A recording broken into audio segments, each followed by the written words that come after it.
भगवान श्री राम तो सबके मन में है, लेकिन सबका मन भगवान श्री राम में नहीं है। यह कलयुग है जहाँ सीखने के लिए बहुत कुछ है, लेकिन सीखना कोई नहीं चाहता।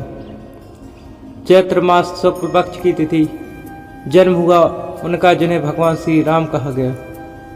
जब नामकरण हो रहा था तो महर्षि वशिष्ठ जी ने दशरथ जी से कहा, जो आनंद के समुद्र हैं, सुख की राशि हैं, जिस आनंद सिंधु के एक कण से तीनों लोग सुखी हो जाते हैं, जो लोगों को आनंद देने वाले हैं, सुख के धाम है, आपके सबसे बड़े पुत्र का नाम राम है। जब चैत्र मास की शुक्ल पक्ष की नवमी तिथि को प्रभु का जन्म हुआ तो यह जो आनंद था, यह व्यक्ति से शुरू होकर के प्रकृति तक चला गया। कहते हैं सरयू जी का जल बढ़ने लगा, पवित्रता उसमें आने लगी, वृक्ष में फल आ गए, तालाब भर गए, ना ज़्यादा धूप थी ना ज़्यादा ठंड थी, वातावरण वातानुकूलित हो गया। प्रभु श्री राम का स्वरूप है जिसने पूरे संसार को प्रकाशित कर दिया। कहते हैं अयोध्या में 1 महीने तक रात्रि नहीं हुई, सारी तिथियां दुखी हो गईं। प्रभु ने हमारे दिन क्यों नहीं जन्म लिया, यहाँ तक कि काल की गति रुक गई। फिर 1 महीने में कहते हैं सारी तिथियां आ गईं, सब प्रसन्न हो गए।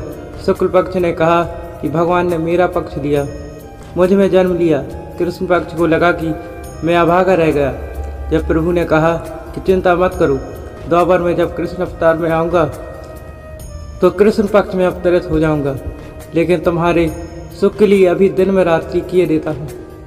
अयोध्या में नगरवासियों ने इतनी रंग गुलाल उड़ाई कि धरती पर सूर्य का प्रकाश नहीं पहुँच पाया। इतना आनंद आया कि रात्रि भी उसमें सम्मिलित हो गई। भगवान राम के जीवन से सीखने को अनंत बातें हैं, लेकिन आज इस वीडियो में हम जानेंगे कि वह 5 बड़ी बातें जो हमें सीखनी चाहिए और अपने जीवन में उतारना चाहिए। आइए शुरू करते हैं। सर्वप्रथम सीखने वाली जो बात है वह यह है कि अपने दिमाग को शांत रखना शुरू कीजिए। विपरीत परिस्थितियों में अशांत मत हो जाइए। भगवान श्री राम ने अपनी जीवन यात्रा में न जाने कितने असुरों का संहार किया, रावण का वध किया। बहुत सारी विपरीत परिस्थितियां आई, लेकिन कभी हिम्मत नहीं हारी, कभी अपने दिमाग को अशांत नहीं होने दिया। शांत चित्त से हर समस्या का समाधान किया। रावण में वर्णन है कि मेघनाथ जब कपट वाला युद्ध कर रहा था, बार बार गायब हो रहा था और तीर चला रहा था। लक्ष्मण जी को गुस्सा आ गया, भगवान श्री राम के पास गए, जाकर कहने लगे, मुझे आज्ञा दीजिए, ब्रह्मास्त्र चलाता हूँ। भगवान श्री राम ने अपने भ्राता लक्ष्मण को समझाया कि जब कोई मनुष्य हमारे सामने युद्ध ना कर रहा हो या हमारी शरण में आ गया हो, युद्ध भूमि से भाग गया हो या पागल हो गया हो, ऐसे 4 मनुष्य पर ब्रह्मास्त्र का प्रयोग नहीं करना चाहिए। उन्होंने मना कर दिया तो भ्राता लक्ष्मण वापस युद्ध भूमि में आए, मेघनाथ से युद्ध करने लगे, लेकिन वह आकाश में गायब होकर के अलग अलग दिशाओं से बाढ़ चला रहा था, तो उसने शक्ति बाढ़ का इस्तेमाल किया। लक्ष्मण जी मूर्छित होकर के जमीन पर गिर पड़े। इस विपरीत परिस्थितियों में जहाँ भगवान श्री राम के भ्राता लक्ष्मण जमीन पर बेहोश हो गए थे, तब भी उन्होंने अपने दिमाग को अशांत नहीं होने दिया। कहा अपनी सेना से कि जाइए, जाकर के वैद्य जी को लेकर आइए। सुसैन वैद्य की सहायता से श्री राम जी को मालूम चला कि लक्ष्मण जी का उपचार हो सकता है। संजीवनी बूटी से सूर्योदय से पहले लेकर के आनी है। उनकी सेना में उनके परम भक्त हनुमान जी थे। हनुमान जी ने अपने प्रभु का आदेश माना, लेकर के आए संजीवनी बूटी और सुबह तक उपचार हो गया। लक्ष्मण जी वापस वो युद्ध भूमि में लड़ने के लिए तैयार थे। इतनी बड़ी विपरीत परिस्थिति में भी भगवान श्री राम ने अपने चित्त को अशांत नहीं होने दिया। सबसे बड़ी और सबसे पहली सीखने वाली बात है, चाहे जो सिचुएशन आ जाए, अपने दिमाग को शांत और स्थिर रखना शुरू कीजिए। दूसरी बात जो सीखनी चाहिए, भगवान श्री राम के जीवन की यात्रा से जीवन में चरित्रवान बने। रावण मूर्छित होकर के जमीन पर गिरा पड़ा था, अपनी अंतिम श्वास गिन रहा था। कहते भगवान श्री राम ने अपने भ्राता लक्ष्मण से कहा, जाकर के ज्ञान प्राप्त करके आइए। लक्ष्मण जी गए तो रावण ने कहा, तुम मेरे सवाल का उत्तर दोगे तभी तो मैं ज्ञान की बातें बताऊंगा। तो पूछा रावण ने कि मेरी हार की सबसे बड़ी वजह क्या है। लक्ष्मण जी ने कहा, मुझे नहीं मालूम। तो रावण ने कहा कि मेरी हार की सबसे बड़ी वजह है कि मैं चरित्रहीन हो गया था। मैंने पर स्त्री को गलत निगाह से, गलत नज़र से देखा, गलत भाव से देखा था। मोह वासना, लोभ, निद्रा ऐसे अवगुणों के चक्कर में आ गया था, लेकिन तुम्हारी जीत हुई। इतनी विशाल मेरी सेना को तुमने हरा दिया, क्योंकि तुम्हारे भैया, तुम्हारी सेना सब चरित्रवान है। यह भी कहा रावण ने कि अपनों का साथ बहुत आवश्यक है। मेरा विभीषण मुझे छोड़कर चला गया, तब अपने भैया के साथ खड़े रहे। जो सीखने वाली बात दूसरी वो यह है कि हमेशा अपने कैरेक्टर को आगे रखिए, हमेशा मर्यादा में रहिए, संयम में रहिए, चरित्रवान बनिए, चरित्रहीन नहीं।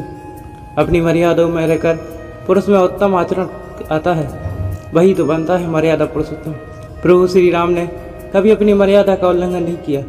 जिस किरदार में जिए, भाई बनकर जिए, बेटे बनकर जिए, पति बनकर जिए, कभी अपनी मर्यादा का उल्लंघन नहीं होने दिया। इसलिए उन्हें मर्यादा पुरुषोत्तम श्री राम कहा जाता है। तीसरी बात जो सिखाती है, उनकी जीवन यात्रा से रिश्तों को महत्व दीजिए, परिवार को महत्व दीजिए, अपनेपन को महत्व दीजिए। भगवान श्री राम सब जानते थे, लेकिन पिताजी के वचन को टूटने नहीं दिया। उनकी माता कैकेयी ने जो वचन मांग लिया, उसका अपमान नहीं होने दिया, बल्कि हंसते हंसते वनवास के लिए चल दिए। भ्राताओं में कभी प्रेम कम नहीं हुआ।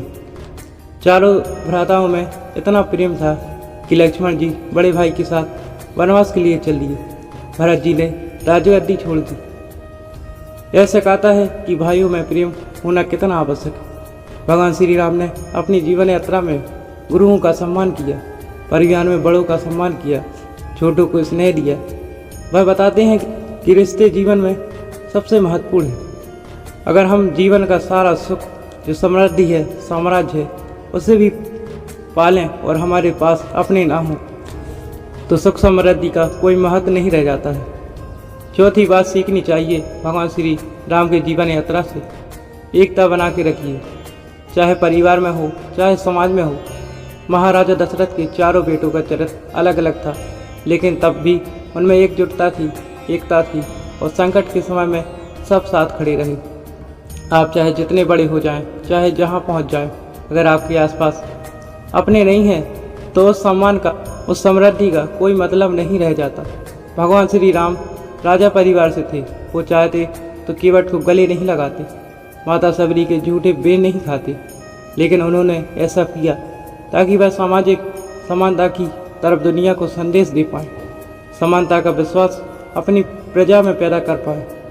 जब लंका पर चढ़ाई करनी थी, तो उन्होंने वानरों की सेना को अपने साथ में लिया, सबको संगठित किया, सबको एकजुट रखा, तब जाकर के लंका पर जीत हासिल की।